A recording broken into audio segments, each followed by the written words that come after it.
Timeline की history ये है कि 1336 में आपका जन्म हुआ था। आप जितनी भी उम्र के थे, छोटी उम्र में आप पहुँचे बाबा इशाक के पास। 1375 में बाबा इशाक का इंतकाल हुआ। उसके बाद आपने खट्टू छोड़ दिया और आप बस ट्रैवलिंग ही करते रहे। तो मक्का मदीना उनका 2-3 बार ही आना जाना हुआ। और 1398 में तैमूर लंग का हमला हुआ।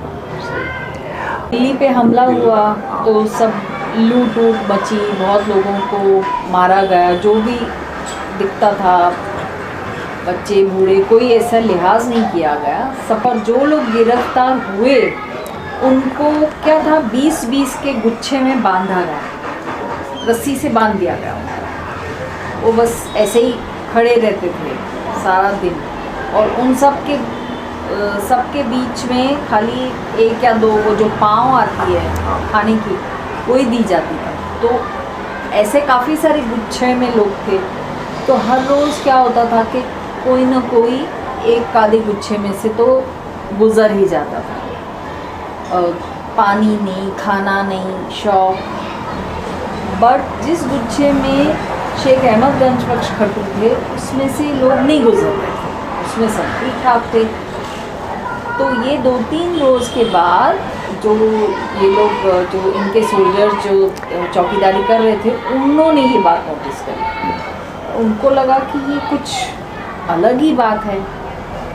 तो फिर ये लेकर गए इनको पता चला कि भाई इनमें से, उन्होंने नोटिस किया कि इनके कहने पे ही बाकी सारे लोग चलते हैं उस पीछे। तो इनको फिर लेके गए, उनके भी बातचीत हुई, जो कुछ भी हुआ। तो तैमूर लंग एक तरीके से इम्प्रेस भी हुए और उनको मतलब एक तरीके से ज़बरदस्ती ही खुद के साथ, जब वो रिटर्न हो रहे थे समरकंद, तो वापस लेकर गए। और कुछ ऐसा भी वाक़या है कि उनको जो है ना एक कमरे में रखा गया, यानी जैसे भावना मैंने भी बताया कि 20-20 के झुंड में खड़े थे, तो वो खड़े नहीं, उनको अलग अलग कमरों के अंदर रखा गया। और उस कमरों के अंदर जो तुर्की गुलाम था वो चेक करने आता था।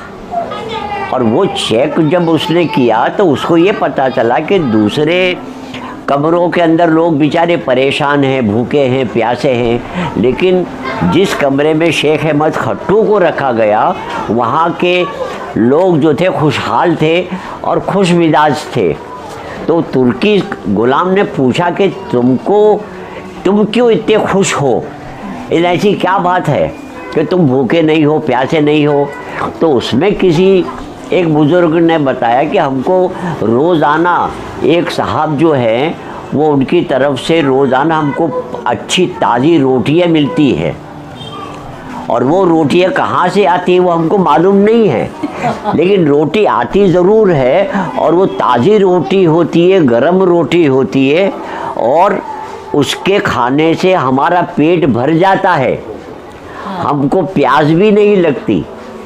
तो वो एक शेख अहमद खट्टू की रूहानी रोटी थी जो अल्लाह ताला की तरफ से उनको भेजी गई थी।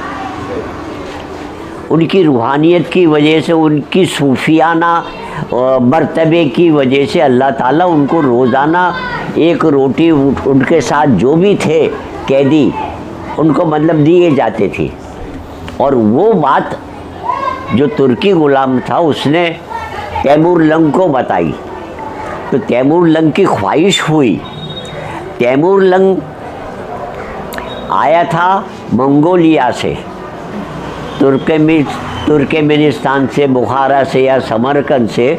तो वहाँ उस वक़्त के लोग इल्मी लोग थे, पढ़े लिखे लोग थे। इल्म यानी रूहानी इल्म, मजलिसी इल्म और इस्लामी इल्म था।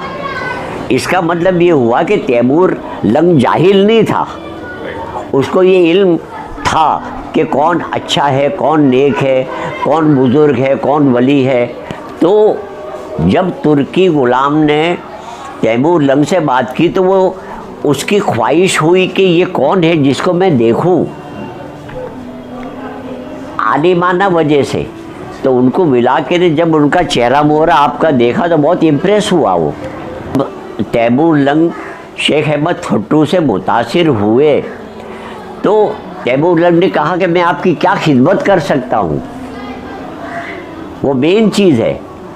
तैमूर लंग ने यूं के यूं ही इनको जुल्म और सितम रुकवाया नहीं है, लेकिन उनकी रूहानी फैज़ और रूहानी शक्ल और सूरत देकर उनसे कहा कि मैं क्या खिदमत कर सकता हूँ। उस वक़्त शेख अहमद खट्टू ने कहा कि मैं ये चाहता हूँ कि तुमने जो दिल्ली में जुल्म और सितम जो तुम कर रहे हो उसको रोक दो। ये इंसानी माशरे के ख़िलाफ़ है, इंसानियत के ख़िलाफ़ है, इस्लाम के ख़िलाफ़ है। और उस बेस के ऊपर तैमूर लंग ने दिल्ली के अंदर कत्लेआम, गारतगिरी, जुल्म सब को ख़त्म कर दिया और उनके कहने के हिसाब से दिल्ली में सुकून मिला। ये हमारे लिए बहुत बड़ी चीज़ है और बहुत खुशी की बात है। तैमूर लंग ने आपको अपने साथ रखा और फिर आपके साथ आपको दावत दी और आपको समरकंद, बुखारा वगैरह ले गए। समरकंद के अंदर एक मस्जिद में बैठे हुए थे और एक मौलाना बच्चों को पढ़ा रहे थे। अब जब बच्चों को जब तालीम दे रहे थे उसमें कुछ ऐसा लफ्ज़ आ गया जो लफ्ज़ के बारे में मौलाना को पता नहीं था।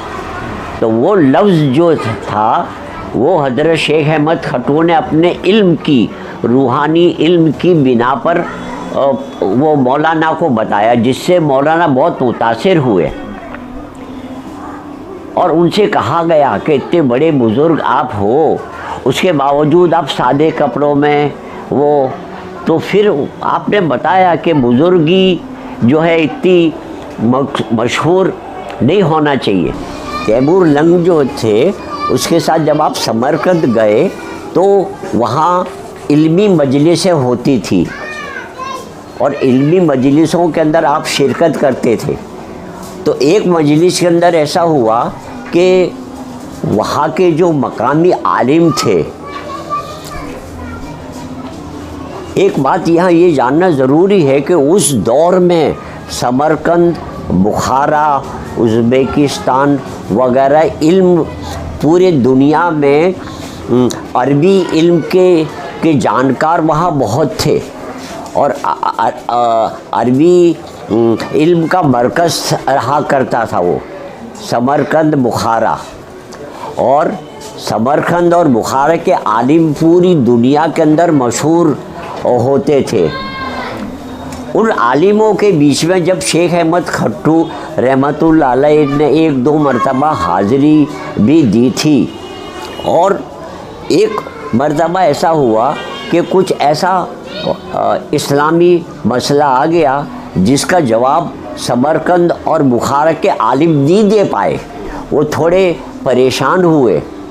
तो उस वक़्त बरदस्ता हज़रत शेख अहमद खट्टू रहमतुल्लाह अलैह, जिन पर हम गुजरातियों को नाज है, उन्होंने समरकंद के अंदर उस मसले का इतना आसान हल निकाला कि समरकंद और बुखारा के आलिम देखते ही रह गए। समरकंद के उलमाए किराम आपके सामने लाजवाब हो जाते। शाही दरबार के आलिमों में से एक मोतबर आलिम ने तमाम हाज़रीन के सामने आपके मुतालिक ये बात कही कि समरकंद के उलमाए किराम एक दहलवी के सामने लाचार और मजबूर व लाजवाब हो जाते हैं। समरकंद में आपने कुछ अरसा क़याम फरमाने के बाद दिल्ली की तरफ आने का इरादा फरमाया। तैमूर ने आपको बखुशी तशरीफ़ ले जाने की इजाज़त दी। आप 12 जमादिल अव्वल हिजरी सन 802 में बल्ख पहुँचे, फिर हिरात अफ़गानिस्तान पहुँचे। उस वक्त कंधार के गवर्नर ने आपका शानदार इस्तकबाल किया और अर्ज़ किया कि आप कंधार में ही तशरीफ़ रखें। आपने उसकी बात को कबूल न किया और वहाँ से रवाना होकर मुल्तान तशरीफ़ लाए। वहाँ से उच्च शरीफ होते हुए आप पाटन पहुँचे। ऐसा भी लिखा है कि समरकंद से आते हुए आप चिश्त अफ़गानिस्तान में हज़रत शेख मौदूद चिश्ती रहमतुल्लाह अलैह, हिरात में हज़रत शेख शहाबुद्दीन खोलवानी और उच्च शरीफ में हज़रत सैयद राजू कत्ताल बुखारी रहमतुल्लाह अलैह से मिले और रूहानी फैज़ हासिल किया। हज़रत शेख अहमद रहमतुल्लाह अलैह मुल्तान से पाटन पहुँचे। पाटन उस वक्त सूबे गुजरात का दारुस सल्तनत था और गुजरात के गवर्नर जफ़र खान थे।